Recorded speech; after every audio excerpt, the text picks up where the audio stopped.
Hey folks, Dr. Mike here for Renaissance Periodization. Training principle number 5, variation. The formal definition of variation looks something like this. Continual presentation of a similar stimulus or similar stimuli in sequence leads to a reduction in adaptive yield of those stimuli such that altering the present stimulus to some extent can continue to supply the highest yield in the long term of that adaptation. Put more real-world style, as you train in similar ways, your body gets used to those ways. And the gains from those ways of training start to not be negative, they're still positive gains, but they diminish in size. They slow down substantially. By trying to alter, hopefully strategically, the way that you present the stimulus, best gains can continue for longer. Variation has 2 sub-principles. The first sub-principle is directed variation, and the second is strategic variation. Don't bother Googling these. We made them up at RP because they were not well described anywhere. So here you go. You're welcome. Directed variation means non-random variation directed towards the grand superhighway of specificity. If you guys remember the specificity lecture, I said, as long as you are in the freeway that takes you to a certain location, it doesn't matter in the 4-lane freeway if you're on the leftmost lane or somewhere in the middle, or if you're on the rightmost lane, you're heading in the right direction. So variation between those lanes is totally cool. That is directed variation. So for example, if you're trying to get the bigger biceps, curling with dumbbells, fine. Curling with cables, fine. Curling with machines, totally fine. Tricep extensions with a machine, not a bicep movement. Too much variation, no longer directed, and is a violation. Directed variation is kind of like the white dove they release at the ceremony when the nations of specificity and variation shake hands and say, all right, well, stop nuking each other. Directed variation. And then the dove just goes into the propeller of the plane, just gets shredded, and then the war starts again. But as you know, war can be tactical and strategic. So now we have strategic variation. I'm kidding. Don't worry. The war analogy is done.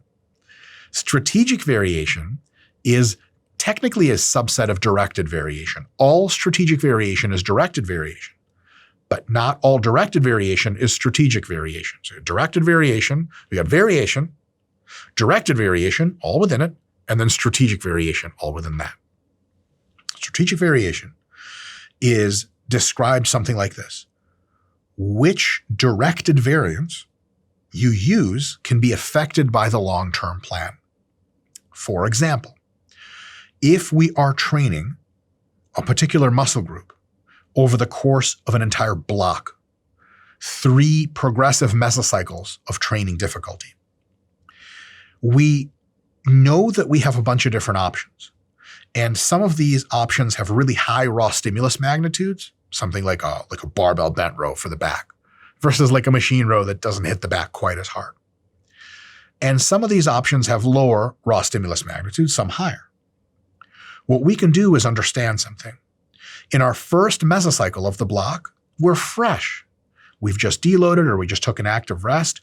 Our adaptive threshold, our overload threshold is lower. It's easier to get a stimulus. So maybe what we can do is take something like machine rows and put it in that first mesocycle. We have to have a good, robust stimulus, but we don't need the end of the world to get us there. We don't need crazy, heavy barbell bent rows to get us that maximum stimulus. We can do good enough just with the variant. We know that machine rows after a mesocycle are going to be no longer as good, no longer as stimulative because of the staleness that occurs from variation principle. So when we need to replace them, a mesocycle or 2 later, we're going to replace them with barbell bent rows. We planned this in advance. We chose the exercise that was the least stimulative of the ones we had available to us, but were still decent. And we saved the most stimulative one for last. After a meso or 2 of doing machine rows, they're not good enough anymore. Staleness has caught up to them. We need a variant, but we have a strategic variant. The barbell bent row, which is in this example, arbitrarily, more effective than the machine row. And that's when we need it, when any variation would work better than the stale thing. But why not pick the variant that is not just any variant? It is the better variant. It is superior. We have great growth from the first not so great variant that starts petering out. We don't want to put something here that just does this. We want something that go like that. If we reverse the example and we got stale on bent rows, on the very effective bent row, if we said, okay, machine rows now, well, machine rows have a lower raw stimulus magnitude. And thus with machine rows, we're like better than bent rows maybe, but maybe about the same. Less fatigue contribution, but no more stimulus because it is fundamentally not a stimulative exercise. So a good example of strategic variation is knowing, okay, we have a whole block of training. We have like 20 weeks and we're going to have to do at least 2 or 3 variants of an exercise. And we know that we need to save the challenging stuff for later because that's when we'll need it the most.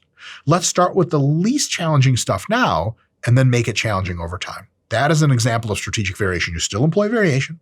It is still directed towards specificity, but you're strategic with it. You think a little bit further ahead to try to set it up so that the entire mesocycle works really well. A really stupid analogy here is like, you have a date. You're going on a date with someone and you have the option of doing a walk, nice long walk through the park, and then also a dinner. A nice dinner, and you're going to an amazing restaurant you guys both love, and you're both foodies, and you're both just finished a cut, so you're going to be beefing, you're going to be massing, you're going to be eating. Ask yourself the question, do we go on a long walk first, get nice and hungry, eat, relax, back to someone's place?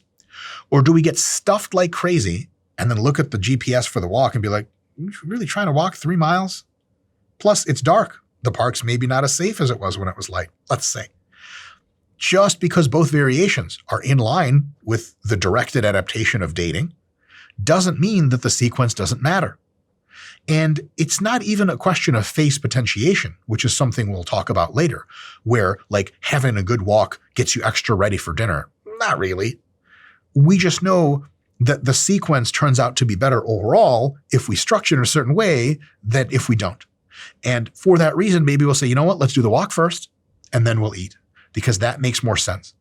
And strategic variation is very, very similar to phase potentiation. Phase potentiation sort of technically, if we pull on that string, it falls out of strategic variation in part, but we'll get to that later. All right. How many things do I have here? 6. 6 points to make that is some wisdom for you guys to take to your clients and your athletes that you're training on variation.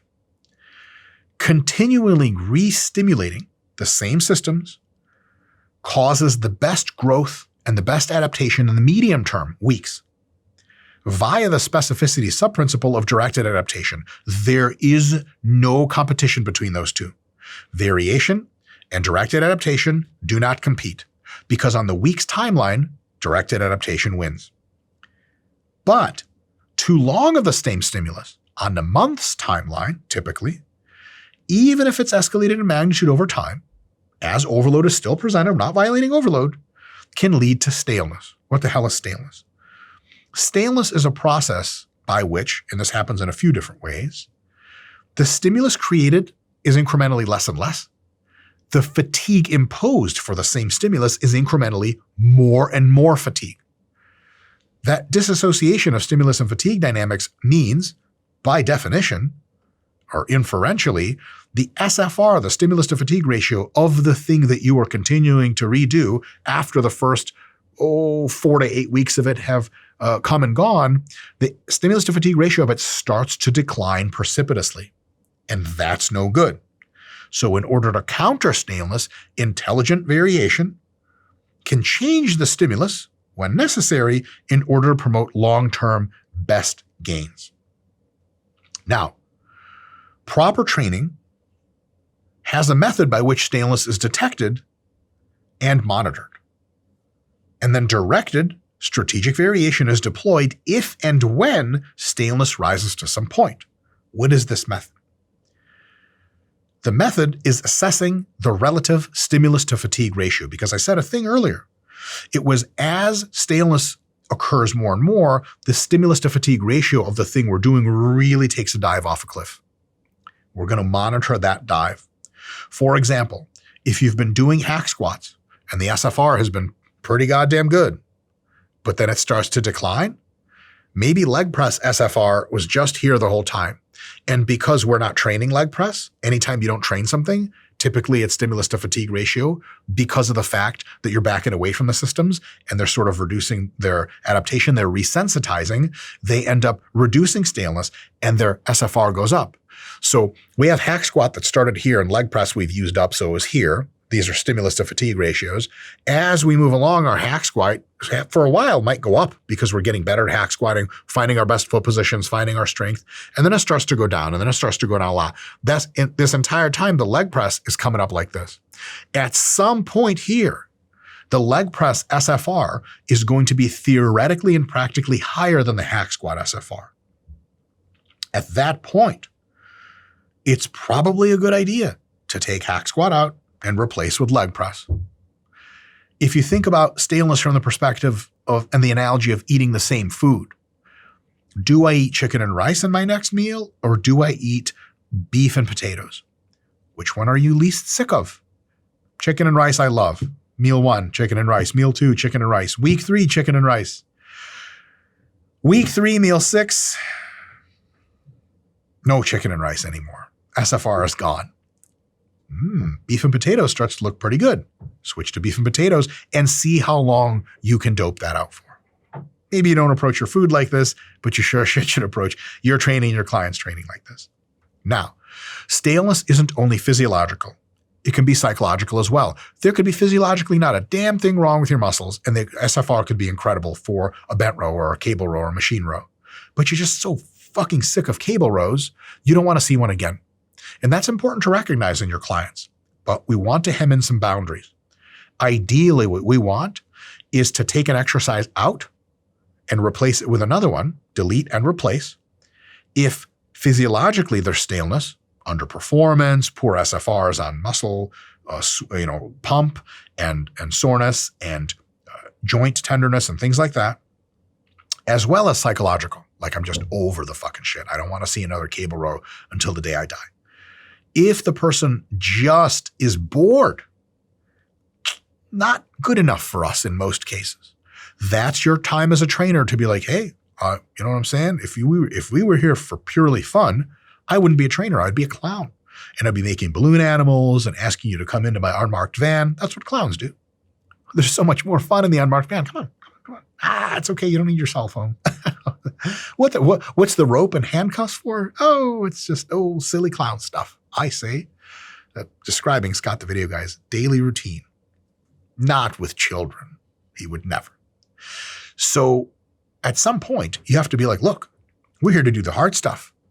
And when we detect that you are no longer performing well, when your SFR spills over, hey, we'll change it.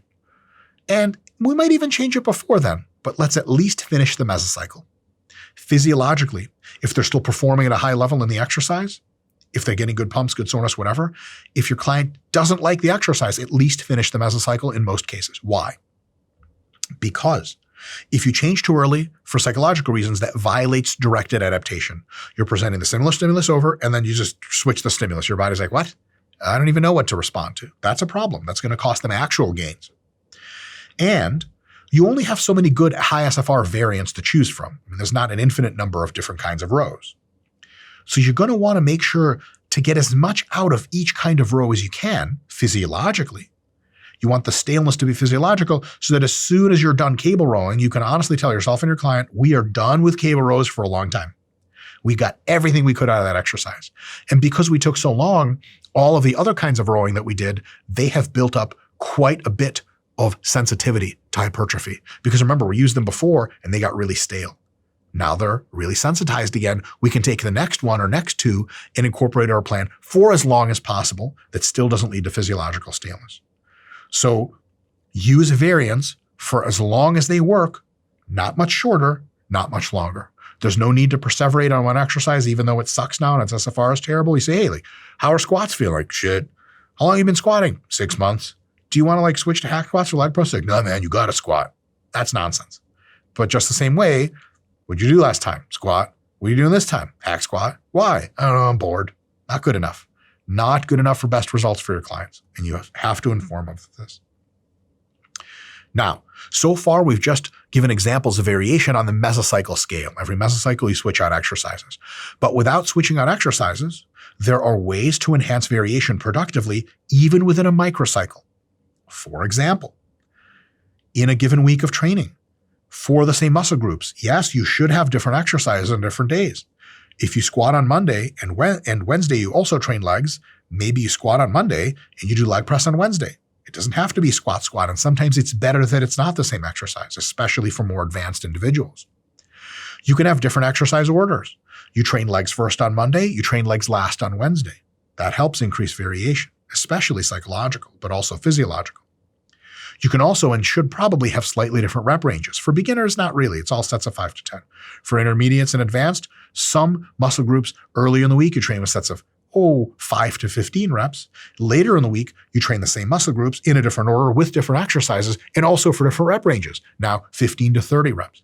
All of that variation, being that it is strategic, being that it is directed, being that it does not violate any specificity stuff, is usually a good idea as long as you use it for as long as it works and is not stale, and only switch when staleness occurs.